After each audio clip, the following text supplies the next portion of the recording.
येत्या शुक्रवारी पुरंदर तालुका मराठा क्रांती मोर्चाच्या वतीनं जरांगे पाटलांना पाठिंबा देण्याच्या निमित्तानं जी हाक दिली त्या आपल्या या मोर्चासाठी आणि तहसीलदारांना निवेदन देण्यासाठी खेड्यापाड्यातून प्रत्येक घराघरातून प्रत्येक मराठा बांधव या ठिकाणी याची आपण दक्षता घ्यायची। अरे भावांनो, आपलं काळी स्थिती तुटलं पाहिजे की एक माणूस आपल्यासाठी आपल्या पुढच्या पिढीसाठी जे आपण भोगलं ते त्यांना भोगायला लागू नये म्हणून आपल्या पुढच्या पिढीसाठी तो माणूस आपला जीव प्राण पणाला लावून लढतोय आणि त्याला पाठिंबा देण्यासाठी जर मी घरात बसला तो मराठा कसला, प्रत्येक मराठ्यानं येत्या शुक्रवारी पुरंदर तालुक्यातल्या या शिवतीर्थावर हजर झालंच पाहिजे। महिलांनी सुद्धा उपस्थित राहिले पाहिजे। मी माझ्या कुटुंबातील सर्व मुली असतील माझी पत्नी असेल सर्वांना घेऊन या ठिकाणी यायचं आहे। आपण सर्वांनी मिळून शुक्रवारी ह्या बंदमध्ये सहभागी व्हायचं आहे। सर्व व्यापारी बांधवांना मी विनंती करतो की आपण या बंदमध्ये सहभागी व्हायचं आहे। येत्या शुक्रवारी पुरंदर तालुका मराठा क्रांती मोर्चाच्या वतीनं जरांगे पाटलांना पाठिंबा देण्याच्या निमित्तानं जी हाक दिली त्या आपल्या या मोर्चासाठी आणि तहसीलदारांना निवेदन देण्यासाठी खेड्यापाड्यातून प्रत्येक घराघरातून प्रत्येक मराठा बांधव या ठिकाणी याची आपण दक्षता घ्यायची। अरे भावांनो, आपलं काळी स्थिती तुटलं पाहिजे की एक माणूस आपल्यासाठी आपल्या पुढच्या पिढीसाठी जे आपण भोगलं ते त्यांना भोगायला लागू नये म्हणून आपल्या पुढच्या पिढीसाठी तो माणूस आपला जीव प्राण पणाला लावून लढतोय आणि त्याला पाठिंबा देण्यासाठी जर मी घरात बसला तो मराठा कसला, प्रत्येक मराठ्यानं येत्या शुक्रवारी पुरंदर तालुक्यातल्या या शिवतीर्थावर हजर झालंच पाहिजे। महिलांनी सुद्धा उपस्थित राहिले पाहिजे। मी माझ्या कुटुंबातील सर्व मुली असतील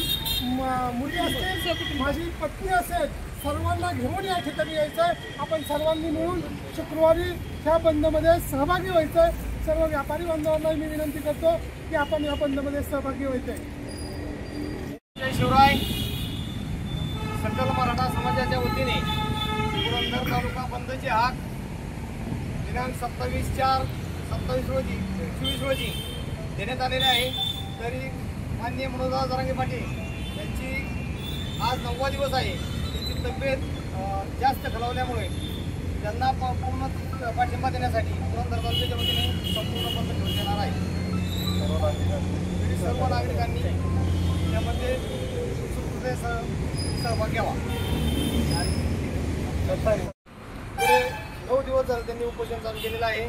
त्या उपोषणासाठी आपण त्यांना पाठिंबा देण्यासाठी 27/9/2024 रोजी शुक्रवारी आपण पूर्ण पुरंदर तालुका सकल मराठा समाजाच्या वतीने बंद ठेवण्याचं आव्हान करत आहे आणि मनोजदादा जरांगे पाटील यांना पूर्ण पाठिंबा देण्यासाठी आपण सर्व सकल मराठा समाजाने व्यापाऱ्यांनी सर्व समाजमधल्या बांधवांनी सर्व 12 बुलदार बांधवांनी सर्वांनीच पाठिंबा द्यावा हीच सर्वांना सकल मराठा समाजाच्या वतीने विनंती।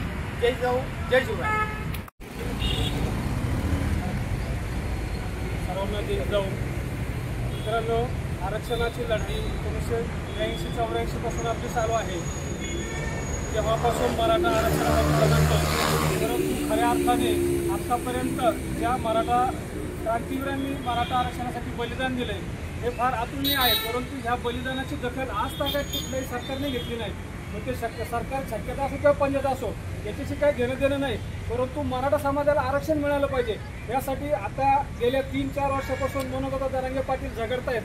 हे एकट्यासाठी नाही आहेत, ही संपूर्ण समाजाला हे जो 12 बलुतेदार 18 पगड जातीचा जो काही समाज आहे मराठा समाजाव्यतिरिक्तही इतर समाजांना आरक्षण कसं मिळावं यासाठी तो माणूस झगडतोय।